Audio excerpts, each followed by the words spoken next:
Thank you, beloved. So we're going over to the table of the Lord now. And it's such a wonderful privilege for every Christian to partake of the table of the Lord.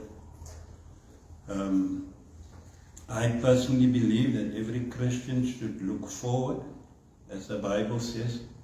In Bible times, they made a habit. It became a ritual. It became a ritual. It was done every first day of the week, apart from other times that they look at the table of the Lord. But we come to feast. We come to do two things when we have the table of the Lord. We have a memorial because he said we must remember him. We must never forget. And as a church, we have promised never to forget to remember the Lord Jesus Christ in all of our gatherings. He's the center, because if he did not die for us, then everything is useless, whatever we do. That's the first part. The second part of it is that we are proclaiming that remembrance, that death, that work that has taken place. We are proclaiming that, and we carry the message forward. And all of us, I will die. Any person that minister, every Christian that partakes of the table of the Lord, we fall out until the day when the Lord Jesus Christ comes. But this will be done. And as we go ahead, we proclaim the Lord's death. We give a testimony. That's why I always say the table of the Lord in itself has a gospel message. You don't even have to say anything, because somebody has to ask. If you don't say, what are you doing? Somebody then has to ask, but what are you doing? And by then telling them, we are remembering he who died for our sins and gave us the promise of eternal life, and we shall not forget to do it, and we carry it along. And that in itself is a gospel message for somebody to give him hope. To say that you receive eternal life by believing in him, that he died for your sins. And so we carry it along with pride, looking forward. Not something that we take lightly, not something that we want to just get done with. No, we prioritize this time, because heaven one day will be too short. We will not have enough time, because we will continue to praise and worship the Lamb, because it will not necessarily, it's not, we, like now, as we partake of the table of the Lord, and we remembering there we will be with him forever and ever, and worshiping and thanking for this glorious life, eternal life, that he has provided for us. Let me read Hebrews 7 verse 22. Hebrews 7:22. So much the more also Jesus has become the guarantee of a better covenant. Verse 23. And the former priest, on the other hand, existed in greater numbers, because they were prevented by death from continuing. But he, on the other hand, because he abides forever, holds the priesthood forever. Hence also he is able to save forever those who draw near to God through him, since he always lives to make intercession for them. For it was fitting that we should have such a high priest, holy, innocent, undefiled, separated from sinners, and exalted above the heavens. Verse 22 again. So much the more also Jesus has become the guarantee of a better covenant. Now we go to Corinthians 11, and we read verse 25. Corinthians 11:25 says, and in the same way he took the cup after supper, saying, this is the new covenant. Do this as often as you drink it in remembrance of me. You see in verse 22, we read here, Jesus has become the guarantee of a better covenant. So what does Paul mean here? In chapter verse 25, he's saying, this is a better covenant. This is the new covenant. This is the new order. This is God before had a covenant with Israel, and there were means as to how they should perform to obtain their righteousness and the forgiveness of sins, and it was by shedding the blood of animals, that we know. But now there's a better covenant, Paul says. And this better covenant is he who died, Jesus Christ died and shed his own blood. So if you look at the two, you must ask, which is better? When an animal's blood is shed for you and your sins is covered, or when the God himself, the second person in the Trinity, Jesus Christ, our Savior, comes, lay down his life, shed his own blood, making a new covenant to say that you are now, as Israel were, the covenant of God. Now you have that same covenant with me, a direct relationship, because I've paid for your sins, and now you have eternal life. Why do you? And if you read these verses again on your own, you will see, because he says that those priests that ministered then, they all died. They were prevented by death, and so they could not continue. But this Christ, he lives forever.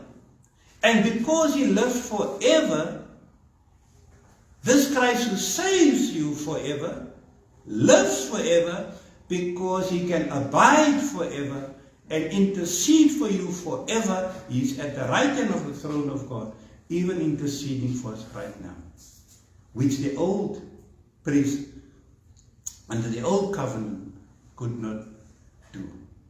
So we have so much to be grateful for, that your eternal life has been secured through the death, the burial, and the resurrection of our Lord Jesus Christ. But the emphasis here is this covenant. It's a covenant that was what we call ratified on the cross. In other words, that day when his blood was shed, that was the day of the new covenant.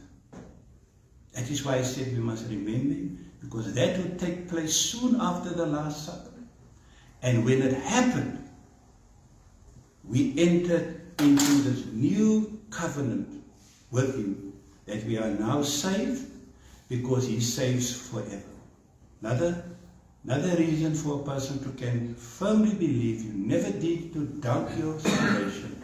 Christ has died, he lives forever, therefore he can save you forever. You don't need to worry, am I going to make it or not?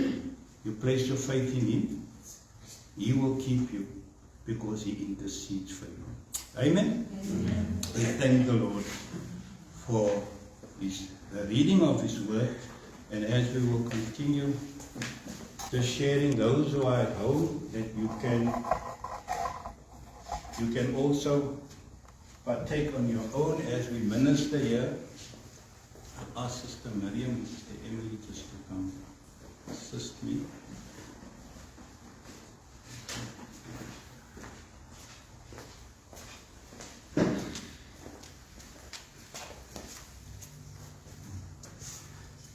Amen.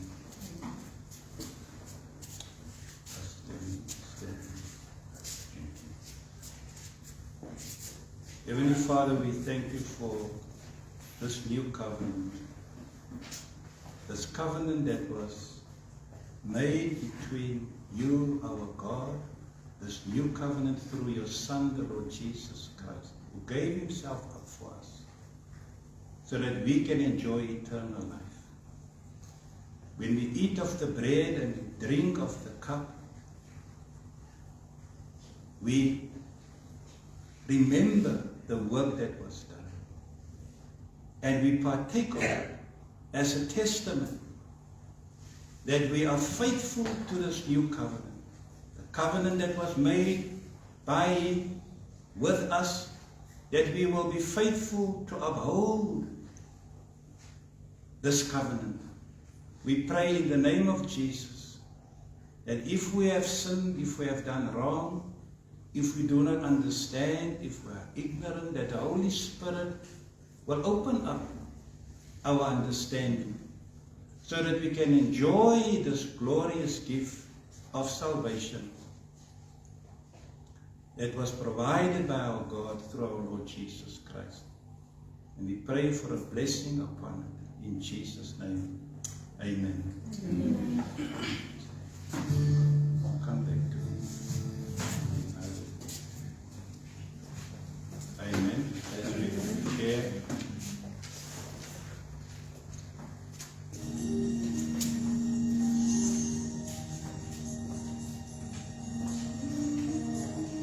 As you listen to the chorus, when I remember what the Lord has done,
Amen. As we normally do,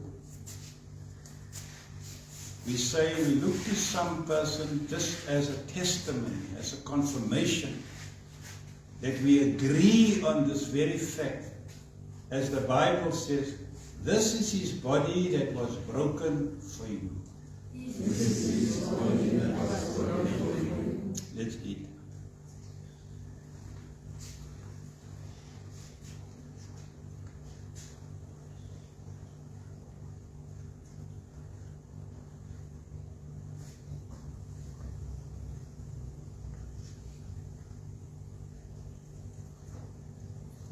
And now we say, and this is his blood that was shed for you. And we proclaim the Lord's death until he comes. Let's drink and enjoy.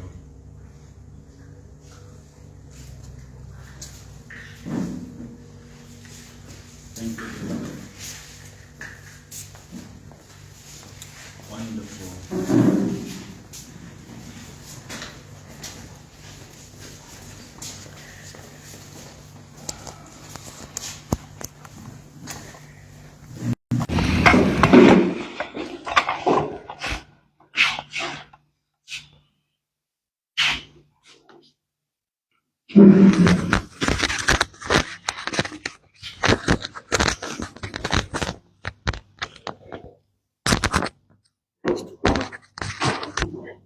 Okay. Just volume on. Amen. We thank the Lord for the table of the Lord. We thank you for everybody that partook of it. And we know that you will be blessed because we are in a covenant relationship with our Lord and Savior. We are bound up with Him. And therefore, we are so happy that the Bible says that we are clothed. We must clothe ourselves for the Lord Jesus Christ and make no provision for the flesh in regards to its lust. You see the protection that we have when we clothe ourselves with the Lord Jesus Christ. Now we're going to continue with our message. We've done 2 teachings already on righteousness. This morning we're going to continue. The first time when I brought the message, it was to show that the Bible say that righteousness exalts a nation. God is a righteous judge. Those were the verses, and we spoke around those facts that in the Old Testament, God's people had to live righteously. Christ was not, at that time, Christ did not come. So how did they obtain their righteousness? They had to be obedient unto God, and they had to make the sacrifices. That's what they had to do. In the New Testament, we have a much better and deeper understanding of righteousness, because now in the New Testament, the Apostle Paul then explains to us that you cannot be saved by that righteousness. We also went then the next week, we continue to speak on the fact that we must live righteously. That we cannot now, because we feel or we say or we are being taught that yes, to be saved, you need the righteousness of Christ, so the other righteousness of the Old Testament is works. We said no. God's law remains forever.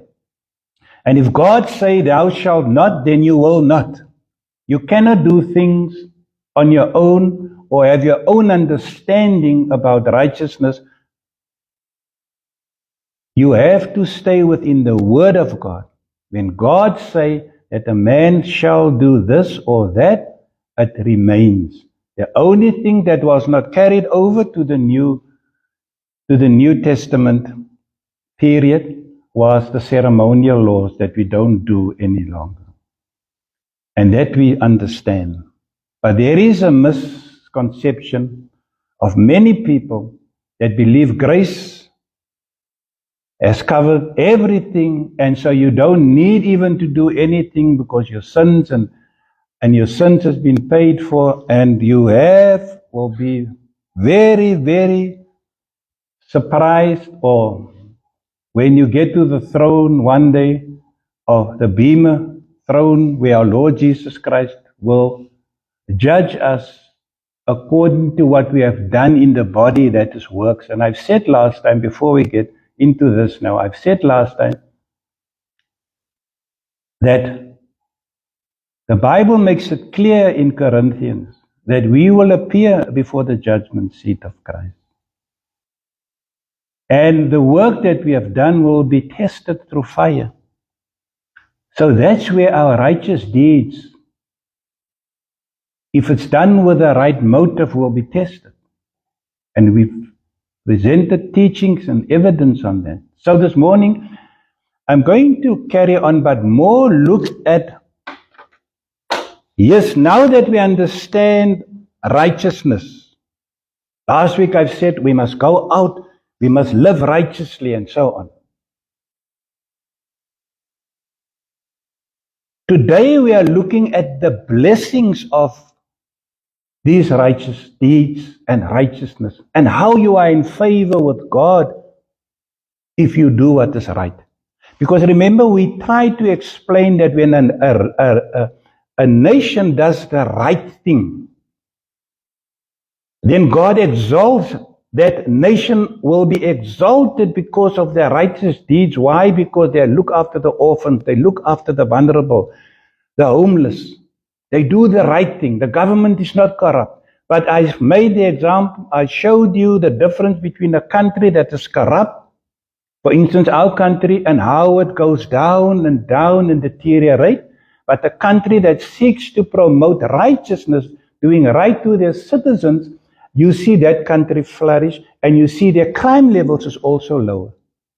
You see? Because when you are unrighteous, you corrupt everything, everything becomes defiled, and you see the whole country, the moral values of the country deteriorate.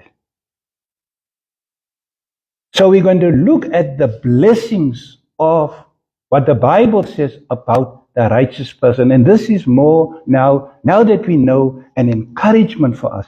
So it's a very straightforward message. We are going to look at the scriptures and to encourage us that we have to, as a person that's involved in a household, a person that is involved in his community, in society, in church, at your workplace, and eventually the whole country benefit from the righteous person. And the more people do righteous deeds, the more blessed the country becomes. The more blessed the church becomes. The more blessed your home becomes. Now, I first want to again, just to establish the fact again, that Paul says. And then to go back to Philippians 3, verse 6, where Paul says, as to zeal, a persecutor of the church. As to righteousness which is in the law, he was found blameless. He was actually perfect, he said.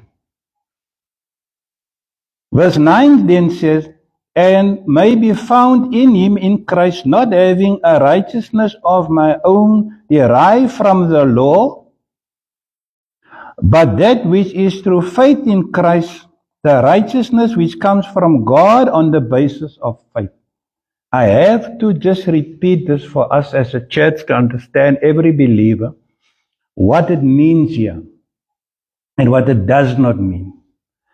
When the apostles say that in verse 7, but whatever things were gained to me, those things I have counted as loss for the sake of Christ, he does not mean that the righteousness that he has done is rubbish and we should not be righteous in that way. All he is saying is clarifying the fact in verse 9 when he said that righteousness, when a person do good, he cannot justify in front of God and now declare himself as a saved person, because salvation is from the Lord. Salvation comes only by placing your faith in the Lord Jesus Christ. In other words, in the work that Christ has done to pay for your sins. He died for your sins. So now you can come to God only through him, not through your righteous deeds, but because of his work and because of his righteousness. That's why the Bible says he made him who knew no sin to be sin on our behalf, so that we might become the righteousness of God. We were made righteous. We were clothed with righteousness. We were set apart and made holy and blameless, not because of our righteous deeds, but in Christ Jesus. God sees us. In other words, if you want to have a visual idea of how it is, when God sees Peter, he does not see Peter on his own because of his own work. He sees Peter in Christ as holy and righteous. But the value of Peter and the merits that Peter gained, because that righteousness that he gained is not because of Peter's righteousness, Peter's holiness, but Christ. Because Christ paid for him. Christ brought him in to God's presence through the righteousness of Christ. And that's how we obtain our salvation. So that's all that Paul is actually trying to bring over. Now, I want to show to you in verse 6. And that is why we must look at this verse and appreciate what he is saying here. Found blameless. As to the righteousness which is in the law, found blameless. Now I said this last time. Here you have a man. The Bible says a list of things that a righteous person must do. Paul did not know, he did not understand. God called him, Christ called him. He had a direct confrontation with the Lord Jesus Christ. But until that day, the reason why he was so serious in persecuting the church, because all he knew was that every person that wants to call himself a child of God has to live righteously. It was not revealed to him yet. Only upon salvation then he realized, but look here, there's a new order, there's a new covenant. God is now speaking through his Son. Which means that, yes, I did well, and I can say that I lived blameless, but the problem is, that righteousness cannot save me. Only through the blood of the Lord Jesus Christ. The problem that we do as Christians today, we underestimate the text here. We don't go deep enough to understand the demand. Here is a standard of a man. Before he was saved, as we are saved today, that he desired to do everything that was right before God. Not only did he desire to do it, he lived righteously. When the Bible says, this is how you should live, then he lived like that. You see, that is why I say we need to re-examine our position before God.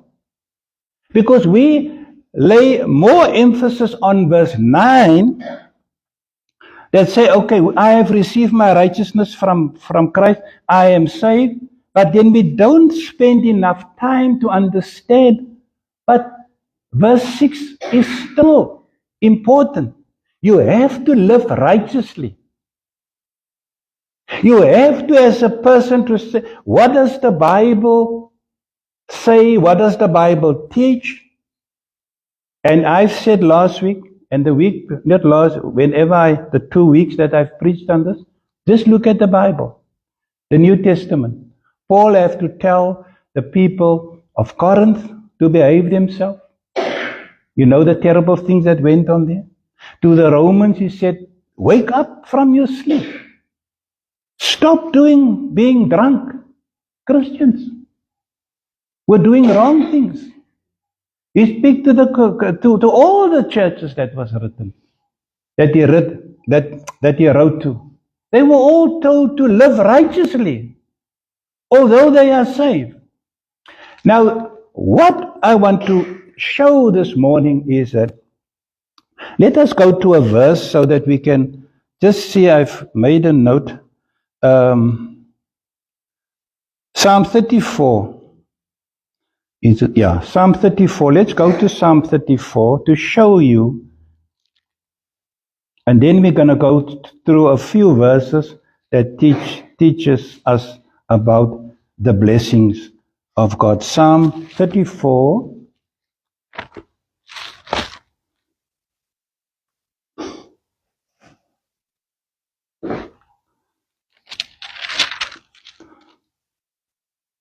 Verse 12. Let's start with 11. Come, you children, Psalm 34. Come, you children, listen to me. King David is speaking here. This is his psalm that he wrote. He said, "Come, you children, as a father, as a king," he speaks to the people. "Listen to me. I will teach you the fear of the Lord." In other words, do you want to understand what is the fear of the Lord? Verse 12. "Who is the man who desires life and loves length of days, that he may see good?" Verse 13. "Keep your tongue from evil and your lips from speaking deceit." Verse 14. "Depart from evil and do good. Seek peace and pursue it." Verse 15. "The eyes of the Lord are toward the righteous person, and his ears are open to their cry." So the king David, and he had many flaws in his life, but he's a man after God's heart. Because why? He was not ignorant concerning the fear. He made his mistakes. He did some serious sin. But he also understood the fear of the Lord, and he also knew how to get himself out of an unrighteous position into a righteous position before God. Right? And he said, now this is the man with the experience, a man after God's heart. And he's teaching not only Israel then, he's teaching us today, because the same message applies to all. What Christian is there that can say, "No, but this doesn't apply to me"? Then you are not a Christian. You see? So the Bible says, he says, "Who is the man? Do you desire life?" And if your answer is obviously yes, I desire life.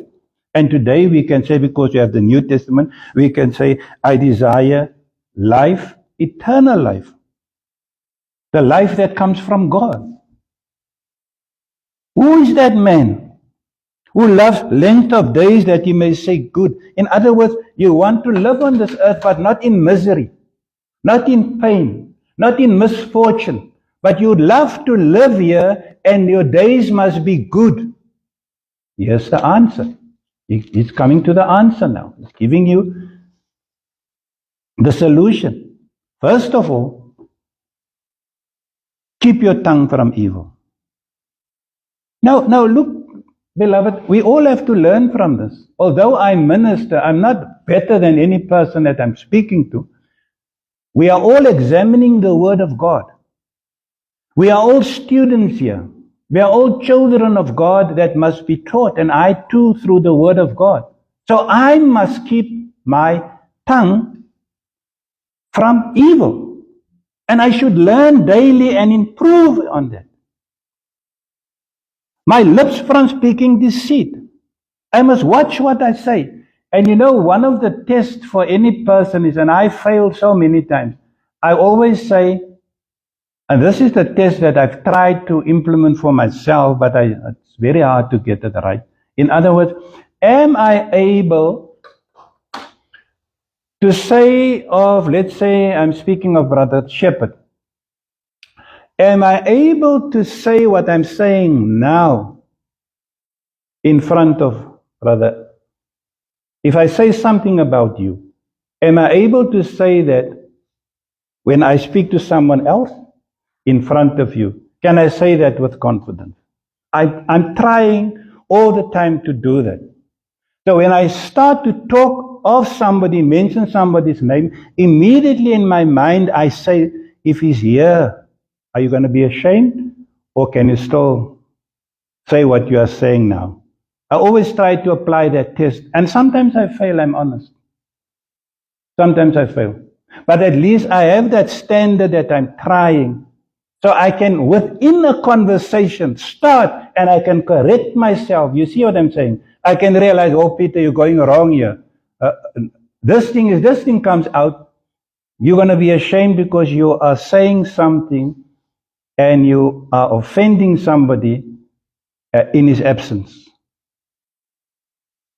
Now, this is the type of teaching for the righteous person. The person that is seeks, if you want long life, if you want good health, if you want prosperity in your life, if you want to have peace in your life, and I can tell you, one of the most important things to remind you if you have peace in your mouth, in your life, is to keep your mouth shut most of the time. I say we fail. We fail, but let the Word of God speak to us today. To all of us. Let us learn from this. And we're not going to get it right, 100%. You're not going to get it 100%. But as Christians, we must try because there is a benefit. This is the purpose of the message this morning. You will be blessed. If you seek to do that which is right, if you want to control your lips, your thoughts about people, righteousness in itself, God in His providence, His general providence for the earth, like I've said, don't forget what we've taught. Righteousness exalts a nation. The nation does the right thing. People do the right thing. What follows? Blessing. That's how Israel lived. The moment the king did wrong, the people also suffered.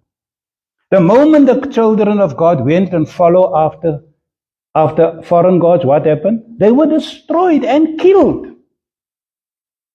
But when they does right, and God is so well pleased with them, and God blessed them, God blessed even their enemies are confused. Their enemies came with the idea to fight them, and then on their way they don't know where they're on their way to, and then they fall into themselves. They in disarray, and they are also being they cannot finish what they've started because God confused them.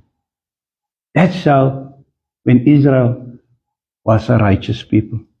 The same principles applies to us. And I always feel that we actually spend too little time as ministers on this very important issue. Because if you look at your workplace, look in your families, how many Christians just do stuff that they just think they can do. They see nothing wrong with. And then you look at our lives and all the things that happen to us, and you ask the question, why is life unfair? Not necessarily. And I want to make the point clear, it does not mean that a righteous person does not have trouble. Jesus said we will have trouble. But the Hebrew writer clears it for us, and he gives some checks and balances here. The Hebrew writer says, but when God disciplines us, He disciplines us for our good, that we may share His holiness. So God will come in from time to time, but the discipline is only to make you more holier. That you can share God's holiness. That you become a better person.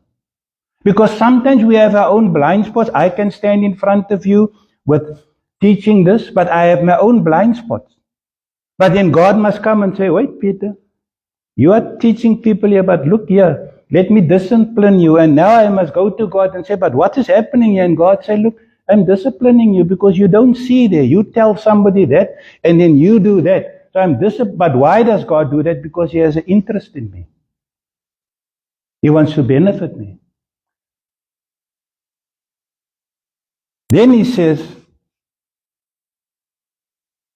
depart from evil and do good, seek peace and pursue it. Let me just repeat verse 14. Depart from evil and do good. You see what is happening here.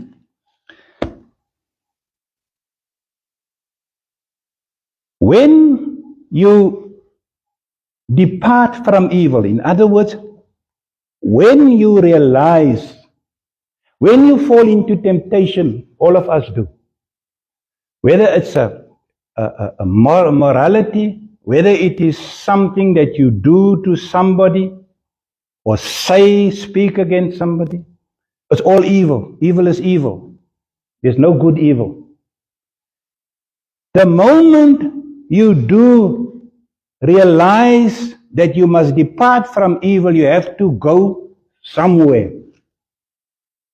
Not in neutral land.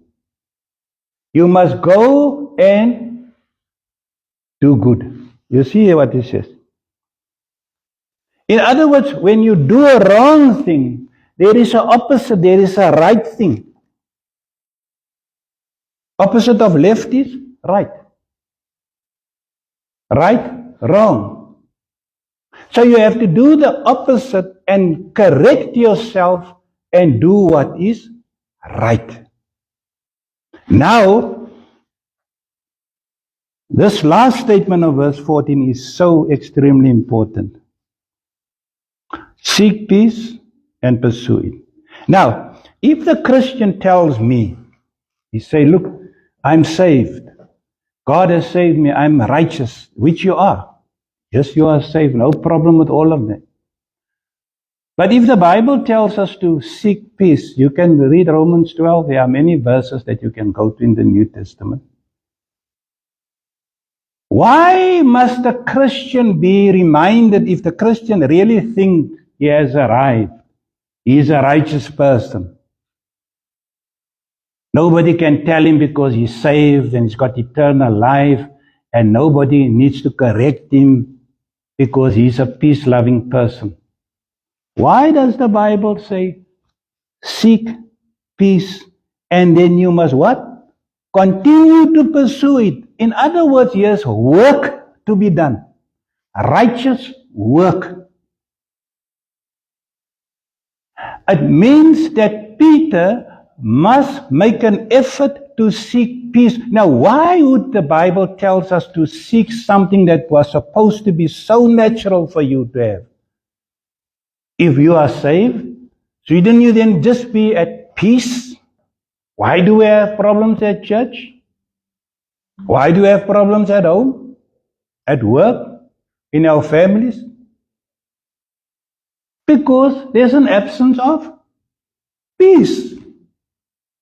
There's confrontation. There's conflict. The Christians are being reminded that's not the norm. The norm is for the Christian to be at peace, but the Christian finds himself in trouble. So the Christian must now do something to get out of conflict, to get out of sinful situations. And the Christian must rise and he must go seek. He must go and find peace. It is work to be done. And once you find peace, you cannot relax. This is what he's saying. If you're a person that found peace in a situation, let's take your home. That's the easiest thing.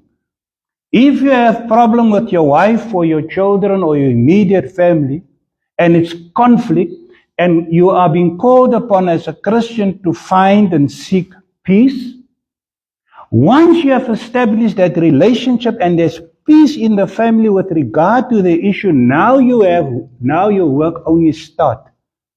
Because you have done the obvious, is other word to say, we must have peace in this house. We cannot carry on, but now the work starts. You must continue to maintain that standard of peace. You must pursue it. Work to be done for the Christian. So you cannot say when you have trouble at home, you say, I've done the right thing. And so you better appreciate that I went to him and made peace. No, you have some work to be done. You can take pride in the fact that you made peace, but your work only starts now. Now you will have to pursue that peace and maintain that. So what is then further? Let me just complete here, verse 15. The eyes of the Lord are toward the righteous, and his ears are open to their cry. Look at the reward here. Can you see the reward in this? That person who depart from evil, that righteous person, and he do good, he does the opposite, he does the right thing, he came under conviction, and he repent, and he does the right thing, he then say, look, let me seek peace in this situation. He get it right, and then he say, look, I'm pursuing this peace to maintain peace in my home, at work, and just using this example now. And then the Bible says, what happens? God is not far from you. God is ever so near. God is happy. Here's a person that seeks to do the right thing. And what does the Bible say? Now God opens up his ears. And he said there was discord, there was friction, animosity, envy, but my righteous child went, made peace, and then upheld that, and sought peace, and sought to maintain that situation. That's why Jesus said, blessed are the peacemakers. And we must become that, because there is always a blessing. Look here. God, eye is upon you when you want to do the right thing. When everybody around you, you see this people is doing wrong, this people is going the wrong way. They all have an idea that you feel your spirit does not agree with. You stand for truth. You do the right thing. And you stand for that to maintain that right. What happens? God is saying, there's a difference here. My child is doing the right thing. And God opened up his ears and God said, what is your desire? What is your plea? How can I help you? Because you are on my side. And God loves the righteous. That's it. I think I can't remember, but I think we had 12,000 times the word righteous. I can't remember that word, but some word I've looked up. But this word can also be in thousands in the Bible. Now, why would that word righteous comes up so many times? And then the Christian just want to say, no, I'm righteous in Christ, I'm fine.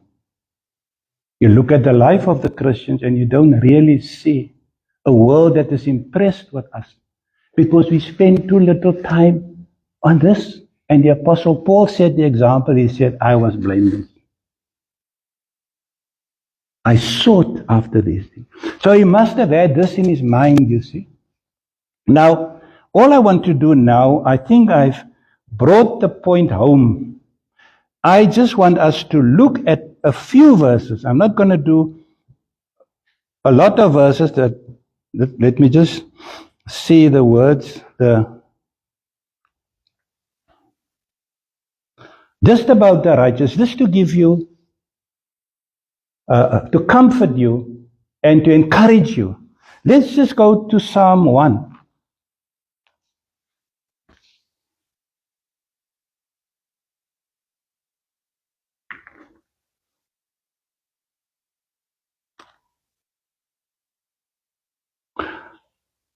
How blessed is the man who does not walk in the counsel of the wicked. That's the righteous person. You and I must watch with who we spend our time with. The Christian is not to be found hanging out with wicked and unrighteous people. He can be there for only one reason, to preach the gospel, to get sinners to turn to God. That's where you spend your time, but not to hang out with them, speak the same language. Because tomorrow when you have to preach the gospel, you are unable to, because you became one of them and you don't have the courage. But what you can do, I see in modern day, you invite him to the church, let them handle, because you cannot handle them, and you cannot give the gospel because you became like them. So you invite him and send him to a church because you does not have the integrity. You don't have the integrity to speak. But the righteous person, he keeps his integrity, no matter where it is. He stands for the truth. He stands for the gospel. If there's anything that I want you to remind you about what we've preached this morning, is that when you do right or wrong, God's eyes is upon us. And if you do right, a blessing will follow. Your prayer, your communication with God is open. And God is inclined to help you because He sees your heart. What does Chronicles teaches us? The eyes of the Lord goes to and fro throughout the earth so that He may strongly support those whose heart is after. That's our God. He desires righteousness. It has never changed. Nor stand in the path of sinners, nor sit in the seat of scoffers, but His delight is in the law of the Lord, in His word, in meditation. The word of God cleanses you and has the power to change you because there's a Holy Spirit that will convict you. Verse 2, but His delight is in the law of the Lord, and in His law He meditates day and night. He does the right thing. He seeks the Lord. He wants to do that which is good. And He will be like a tree firmly planted by streams of water, which yields its fruit in its season, and its leaf does not wither. And in whatever he does, he prospers. This chapter 1 is for the righteous, and it shows you the difference between the righteous person and the wicked person. So when you do right, what do we see happens here? Many things. But I want to use the last statement of verse 3. And whatever he does, he prospers. You see that?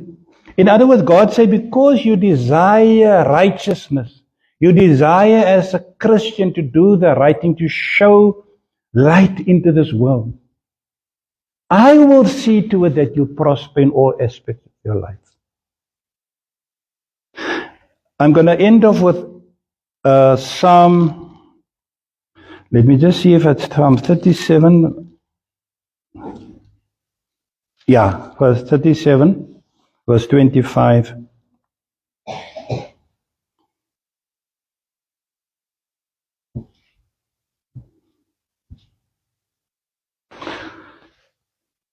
Psalm 37, verse 25, 26. One of my favorite verses concerning righteousness. I've been young and now I am old. Yet I've never seen the righteous forsaken, or his descendants begging bread. All day long he is gracious and he lends, and his descendants are a blessing. Now what the testimony is here, what is described here as a testimony of a first-hand eyewitness account of what was seen when a person desires to be a righteous person. That's what you see here. This is what's being explained to encourage and comfort Israel and for us today. What does he say? He says, I have been a young man. In other words, through all of my life, I'm now old. But there's one consistency that I see happens to the righteous person. Yet, I have not seen the righteous forsaken. In other words, I've seen many things. I've seen how the unrighteous live, and I saw how the righteous live. But there is not one incident that I can see that the righteous has been forsaken by God. What an account of a person or persons that aspired and tried to do that which is right according to the law of the Old Testament, which I still believe is relevant today. I'm emphasizing, hammering the point, because there is a need for this teaching and for us to understand. We must desire daily to do what is right and to live righteously. He was young. He's now an old man. Let's say it's 70 years. And not once in that 70 years he saw any righteous person that was forsaken. Look what he says here. All his descendants begging bread. Now this righteous person, he says that he also saw that righteous man, his children never begged for bread. They always had.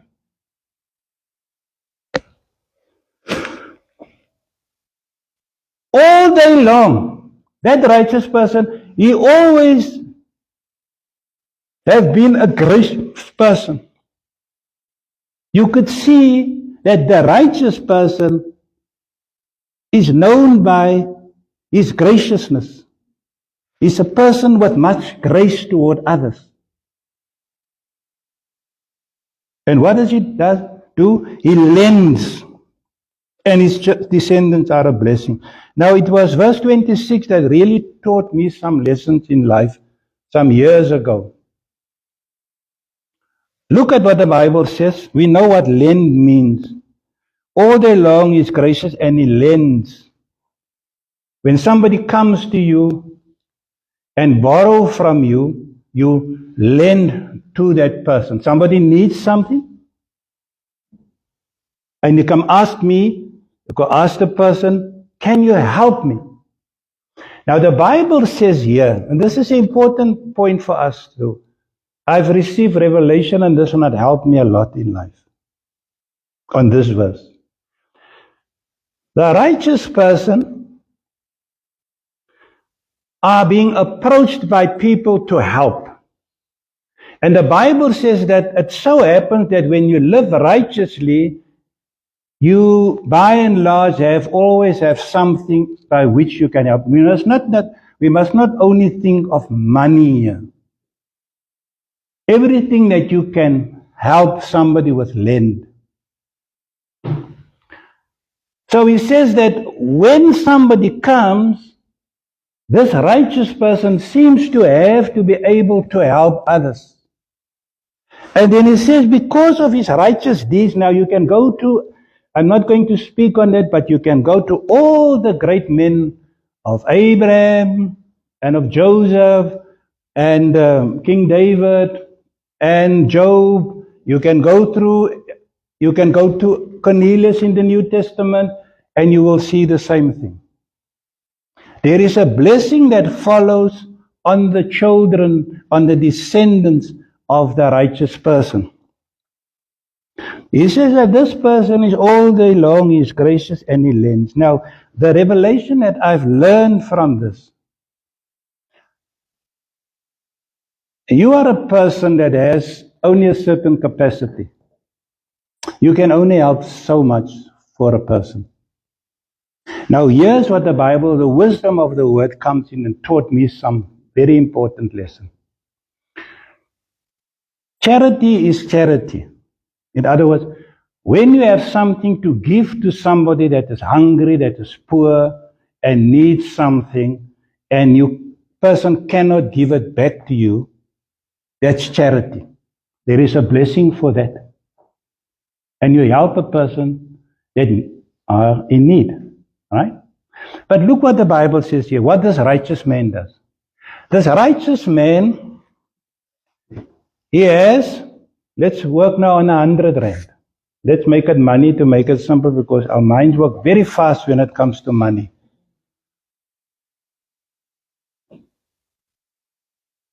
Person A comes and he needs help. But person A has a temporary problem. And he needs help. What the righteous person does, and this is the reason why he lends to that person, but then that person must bring it back because you lend the money. It was borrowed to you. You borrow it from and it's lent to you, which means that there is no reason that you have to feel bad when somebody comes for help and you lend him the money, but he has to bring it back. But now, What helps the righteous person is when person B comes, because person A brought the money back. This is the word, lend. That is why I'm saying, pay attention to the verse. It helped me. So you had this 100 rand, and you lend it to person A. Person A brought it back at the time that he said, you help him. Because remember, in biblical days, when you lend something, you were not supposed to charge interest. That's biblical. So, the 100 rand comes back. Person B comes to you. And you can help person B again. You see what is happening here? There's a blessing for the person that is willing to lend, but they must bring it back. So that the righteous person can continue to help others. But if a person comes, he lends to you, but he's actually just taking and tell you and get upset when you ask, but you've said you're going to bring the money. Now he asks you, what do you want me to do? Do you want me to go steal? But this wasn't the conversation that we had. You came and you said, I want to borrow from you. And I voluntarily gave because I'm supposed to be a righteous person. And within my means, I only have this capacity to help. So I'm helping you. Now you tell me, but must you now go steal? Where's your responsibility? But I'm just saying, I don't want to go on that because the world is full of those people. You get plenty of them. So let me not spend time on them. I want to show you part of being righteous is to be gracious. And when somebody comes to help and lend, you do so. I can teach many things, but I just want to say, but there is wisdom that is required. If you know somebody that really does not give money back, your righteousness is not going to bring you very far here because you know the person. So you have to have another strategy there, and that you can work out between you and God. But there will be people that's going to, but on the other hand, if you look at the Bible, God will, because if your heart is right, and you write it off and you say, all right, that's good. God will then, okay, just give me 2 minutes then. Let me just read 2 Corinthians 9 and then we finish. Just to show you a point so that I don't discourage you. You must still give. Even if you know, look, I doubt this, but I'm showing you the principles. But I just want to 2 Corinthians 9. Just give me a second. There's such a beautiful verse here. Verse 10.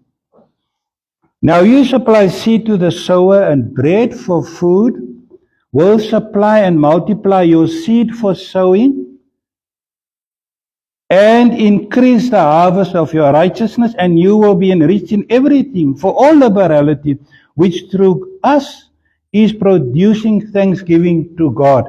Let's just read again so that you just go home if you have time. Go over the scripture. You will see there's a very beautiful thing that you can learn from. Now you supply seed to the sower. God gives you seed to the righteous person. Remember, you're the righteous person. You want to avail yourself to do good. You want to do right in every area. But also when it comes to helping and assisting people to be that gracious person. He said, now you supply seed to the sower and bread for food. God gives that. It comes, he who supplies is God. Well, multiply your seed for sowing and increase the harvest of your righteousness. That all the things that you do which is right, you can leave to God. God will provide as long as you seek to do the right thing. As I said, you have to use wisdom. This is not all in all that I'm teaching you. You have to use wisdom in certain cases. But here is the Bible giving us that wonderful promise, beloved, that when you help, when you lend, when your heart is gracious to people, God will increase the harvest of your righteousness. Remember the Bible says, Paul says, I plant and the other one, Peter, waters. But the increase comes from God. Life comes from God. The multiplication comes from God. That's the message here. So I hope that you have learned, as I have learned through scripture, through the text, through meditation, the word of God, that you have something that you can go out today and say, let me increase the harvest of my righteousness. By doing right at home, living in peace, seek peace, maintain and live peaceful lives, doing right to people, doing what is required of you, so that you can have the multiple blessings that is waiting for the Christian.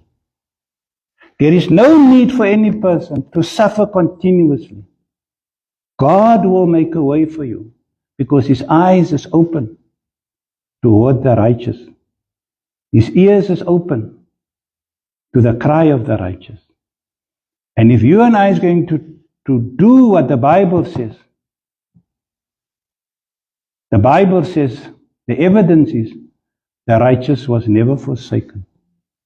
The world can fall flat next to you, and everything will go in a direction that everybody fear and panic. You don't need to.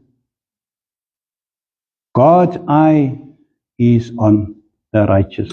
Never forget that. Thank you. Heavenly Father, we thank you for your word. We know that blessings are on the head of the righteous. Blessings are in the mouth of the righteous. The path of the righteous is like the light of dawn that shines brighter and brighter until the full day. Give us greater understanding as we meditate on your word and practice your word in Jesus' name. Amen.